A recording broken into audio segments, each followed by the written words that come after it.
oak trees. I believe we can coexist. I really do. It's election season, so as a break from my usual scrolling, I hopped onto vote411.org to learn about my local candidates. I typed in my address and the races on my ballot popped up, along with candidates' thoughts on issues like the economy and reproductive health. Vote411 even sent me a personalized voter guide to refer to when casting my ballot. Now I have my voting plan and I can go back to scrolling.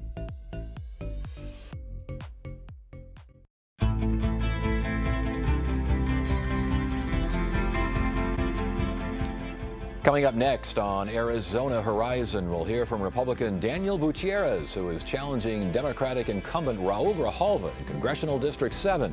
Also tonight, a look at voters who describe themselves as undecided in the presidential race, and a new report on the persistent teacher shortage in Arizona. The stories and more next on Arizona Horizon. Arizona Horizon is made possible by contributions from the Friends of Arizona PBS, members of your public television station. Good evening and welcome to Arizona Horizon. I'm Ted Simons. Headline of note, new evidence was released today in the January 6th case against Donald Trump. The judge in the case partly unsealed Special Prosecutor Jack Smith's legal brief that argues that Trump, quote, resorted to crimes in his failed bid to overturn the 2020 election, and that Trump is not immune from prosecution on federal charges for those crimes. Smith argues that Trump's social media posts on the afternoon of the attack on the Capitol were not official acts of a president. That includes a Twitter post that focused the mob's attention on harming Vice President Mike Pence. An aide alerted Trump to the increasing danger to Pence, but Trump only responded, quote, so what? That's according to grand jury testimony revealed today. The brief concludes that, quote, although the defendant was the incumbent president during the charged conspiracies, his scheme was fundamentally a private one.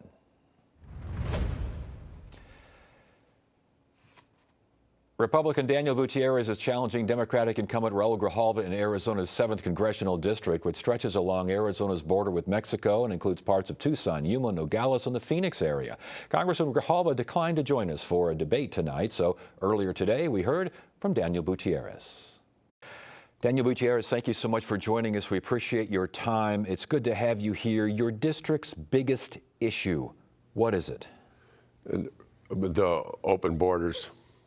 When you say open borders, the border's not really open. There are people down there patrolling the border, and you're supposed to, I mean, there is a way to secure the border to a certain extent. It's not open, is it? Oh, it's open. You think it's open? How so? Oh, I've been down to it in the Tucson sector.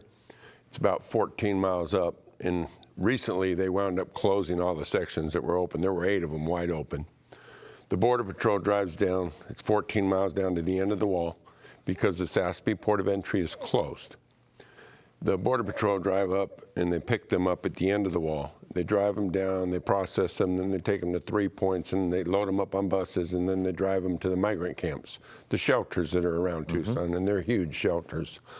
But yes, the border is wide open at that point, and there's nobody to patrol it or anything because our Border Patrol are driving back and forth, so people just come across it and they go on the Chilton Range. I guess my point is that there is an attempt to secure the border. There is an attempt to patrol down there, so it's not like just come on in and anything like that. But as far as immigration is concerned, you talk about securing the border. Define a secure border. Well, I would finish